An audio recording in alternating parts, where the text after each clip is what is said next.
Hello friends, welcome और YouTube channel Ajay teach time. तो यहाँ पे हम बात करने वाले हैं कक्षा 12वीं परियोजना कार्य विषय पर्यावरण। ठीक है, यहाँ पे पर्यावरण का परियोजना कार्य के बारे में बात करने वाले हैं। तो सबसे पहले हम देखते हैं उद्देश्य। पहला प्रश्न है, दो उद्देश्य हैं आपके, दो परियोजना कार्य दिए रहेंगे टीचर्स द्वारा। ठीक है, अब उनकी मर्जी को भी दे सकते हैं, मैं यहाँ पे जो दिया है वो बताता हूँ। परियोजना पहला उद्देश्य दिया है, कृषि कार्य में उन्नत प्रौद्योगिकी एवं जैविक प्रौद्योगिकी का तुलनात्मक अध्ययन कीजिए। तो इधर है टॉपिक का नाम, मतलब किस किस टॉपिक पे हमको तुलना करना है। इधर है आपके उन्नत प्रौद्योगिकी, इधर है जैविक प्रौद्योगिकी। ठीक है, तो सबसे पहले हम बात करेंगे पहला टॉपिक क्षेत्र का नाम। तो आप अपने क्षेत्र का नाम लिखना, अपने गांव का नाम लिखना। ठीक है, जैसे कि मैंने यहाँ पे राहुल लिख दिया, तो आप अपने हिसाब से अपने क्षेत्र का नाम लिखेंगे। दूसरा टॉपिक हमारा हो जाएगा बोई गई फसलों के नाम। मैं यहाँ पे आपको आइडिया बता रहा हूँ, बाकी आप अपने हिसाब से लिखेंगे।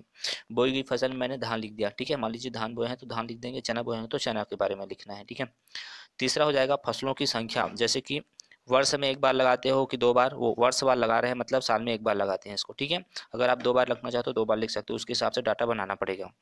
आगे बात करेंगे चौथा, फसलों की कुल रकबा। आप जितने एकड़ जमीन में बोए हैं उतने उतने एकड़ जमीन का यहाँ पे शो करना पड़ेगा। तो यहाँ पे मैं 2 एकड़ लिख दिया हूँ, यहाँ पे 2 एकड़ है। ठीक है, आगे बात करेंगे प्रश्न क्रमांक 5, कृषि यांत्रिकी, जैसे कि जो भी आपके पास जो भी है साधन उस हिसाब से, जैसे कि यहाँ पे उन्नत प्रौद्योगिकी में आजकल ट्रैक्टर का यूज़ करते हो तो ट्रैक्टर आ जाएगा।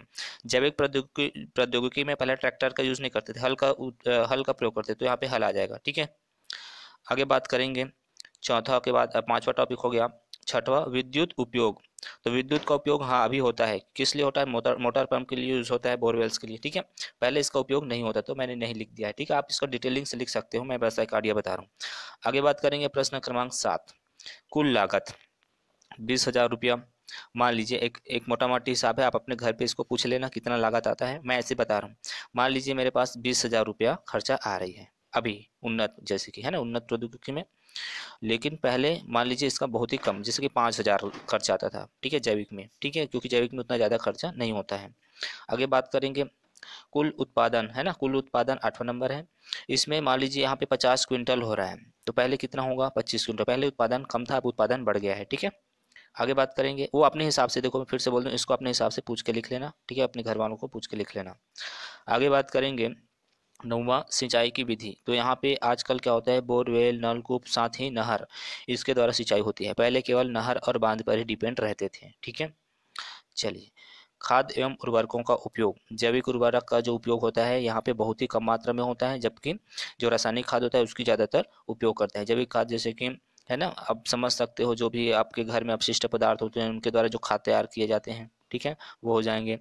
और यहाँ पर जो है आपके जैविक खाद का उपयोग बहुत ज़्यादा मात्रा में होती थी पहले, उसी कारण उसको जैविक कृषि भी बोलते हैं। ठीक है, यहाँ पे आप बात करें कीटनाशक का उपयोग, तो अधिक उपयोग होता है कीटनाशक का उपयोग, जैसे कि डीडीटी हो गया, है ना। तो इनका उपयोग आजकल बहुत होता है, जबकि पहले इनका उपयोग बहुत ही कम मात्रा में होता था। ठीक है, लगभग नहीं के बतौर, नहीं भी लिख सकते हो, है ना, नहीं के बतौर होता, क्योंकि जैविक उर्वरक को डाल देते थे। आगे बात करेंगे प्रश्न क्रमांक 12, प्रश्न क्रमांक 12, कृषि अपशिष्ट का उपयोग। तो हाँ कम मात्रा में करते हैं, जैसे कि कृषि अपशिष्ट जैसे कि क्या हो गया, कि जैसे कि अपना धान वान है तो धान का जो बचा हुआ, जैसे कि पैरा भूसा, उसका उपयोग आप किसके लिए करते हैं, उसका उपयोग चारा के लिए करते हैं। जैसे कि गाय है, भैंस है, बैल है, उसको खिलाने के लिए पैरा का उपयोग करते हैं, तो ये इसका उपयोग हो जाएगा आजकल। लेकिन आजकल आजकल इसका उपयोग कम मात्रा में करते हैं। ठीक है, लेकिन पहले पूरी तरीके से डिपेंडेंट रहते थे, मतलब कृषि अपशिष्ट का जो उपयोग है वो ज़्यादा मात्रा में करते थे। तो यहाँ पे मैं लिख दिया हूँ अधिक मात्रा में, है ना, पैरा भूसा का उपयोग पहले बहुत ज़्यादा मात्रा में होती थी। आगे बात करेंगे 13, कार्य हेतु पुरुष एवं महिलाओं की संख्या प्रति सप्ताह, ये भी एक टॉपिक है। तो पहले क्या हो, अब देखो ये उन्नत है, अभी क्या है, ज़्यादातर काम मशीनों से हो जाती है, इस कारण से व्यक्तियों की संख्या हमको बहुत कम लगती है। और इसमें क्या होगा, अधिक व्यक्ति लगते थे, है ना, तो काम करने, मतलब काम करने के लिए बहुत ज़्यादा व्यक्तियों की जरूरत पड़ती थी, क्योंकि उस टाइम मशीन नहीं थे, है ना, मशीनों का बहुत कम उपयोग होता था, जिसके कारण ज़्यादा व्यक्ति लगते थे, इसमें कम व्यक्ति लगते हैं। तो इस प्रकार से आप इन दोनों में तुलना कर सकते हो। उम्मीद करता हूँ कि पहला प्रयोजना समझ में आ गया, है ना, उसको केवल आपको एग्जाम्पल की तरह समझाया, बाकी आप अपने हिसाब से इसको लिखेंगे, पूछ कर लिख लेंगे घर वालों को। ठीक है, बात करते हैं प्रयोजना क्रमांक 2। उससे पहले मैं आपको बोल दूं, यदि चैनल पे नए होंगे तो प्लीज़ चैनल को सब्सक्राइब जरूर कर लेना और इसे अपने दोस्तों के साथ शेयर करना। अब देखिए प्रयोजना क्रमांक 2। चलिए अब देखते हैं भैया, हमारा जो प्रयोजना क्रमांक 2 है उसका उद्देश्य है किसी पर्यावरण परिवेश के विभिन्न जीवों के परस्पर निर्भरता का अध्ययन करना।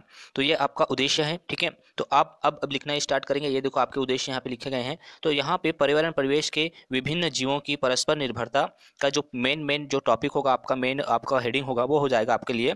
पहला हो जाएगा प्रगुणन, जिसको बोलते हैं प्रजनन दर की तीव्रतम दर, ठीक है। मतलब जीवों में क्या होता है, प्रजनन का गुण पाया जाता है, तभी तो उसकी संतान होगी, फिर वैसे है ना, तो बढ़ता जाता है वो संख्या। और दूसरी क्या हो जाएगी, जीवन के लिए संघर्ष, है ना, जीवन के लिए संघर्ष होती है प्राणियों में। तीसरा प्राकृतिक वर्ण, और चौथा बदलते वातावरण के प्रति अनुकूल। जो जीव बदलते वातावरण के अनुसार अपने को अनुकूलित नहीं कर पाते, वो विलुप्त हो जाते हैं, जैसे डायनासोर, ठीक है। तो ये बदलते वातावरण के प्रति अनुकूल, तो ये 4 टॉपिक हैं, इनके अंतर्गत भी आपको लिखने में आपको बताता हूँ। तो देखिए यहाँ पे इस प्रकार से आगे बढ़ते हैं। ये डायग्राम चाहो तो बना सकते हो आप इसको देखकर, ठीक है। ये किसी पर्यावरण के परिवेश के विभिन्न जीवों की परस्पर निर्भरता का अध्ययन, मतलब एक दूसरे के ऊपर निर्भर है।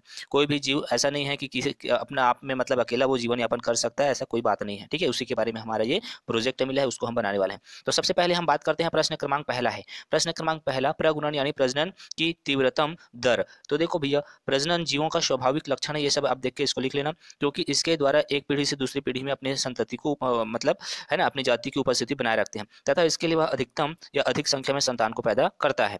जैसे कि यहाँ पे एग्जांपल यहाँ पे देख सकते हैं, एक तारा मछली 1 लाख अंडे देती है, किंतु प्रकृति में उपस्थित जीवों के द्वारा उनका भक्षण किया जाता है, तथा प्रकृति परिवर्तन के कारण भी वे मृत हो जाते हैं। अतः तारा मछली नाम मात्र के लिए प्रकृति में उपस्थित रहते हैं, इससे प्रकृति का संतुलन बना रहता है, ठीक है भाई। तो ये आप एग्जाम्पल में लिख लेना। आगे बढ़ते हैं।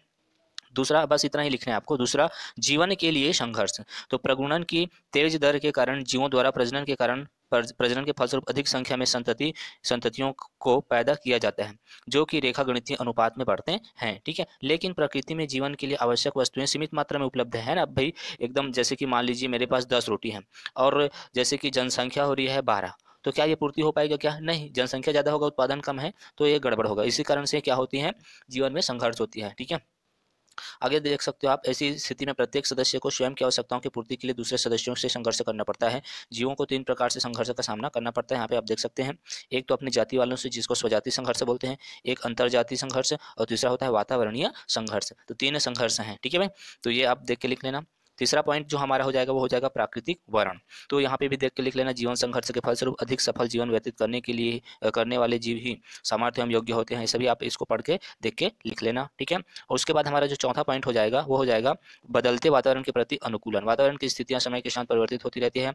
वातावरणीय परिवर्तनों के साथ साथ जो जीव अपने आप को अनुकूलित कर उनके योग्य बन पाता है, वही जिंदा रहता है, तथा उनकी मृत्यु हो जाती है, अन्यथा उनकी मृत्यु हो जाती है। पहले भी बताया, जैसे कि डायनासोर यहाँ से विलुप्त हो गया, क्योंकि अपने आप को वातावरण के अनुकूल अपने आप को वातावरण के अनुसार अनुकूलित नहीं कर पाया। तो इस प्रकार से आपके प्रोजेक्ट के असाइनमेंट होते हैं पूरे। उम्मीद करता हूं कि ये वीडियो आपके लिए हेल्पफुल रही होगी, ठीक है। जो चैनल पे नए होंगे तो प्लीज़ चैनल को सब्सक्राइब जरूर कर लेना। Thanks for watching. मिलते हैं नेक्स्ट वीडियो में, तब तक के लिए बाय बाय।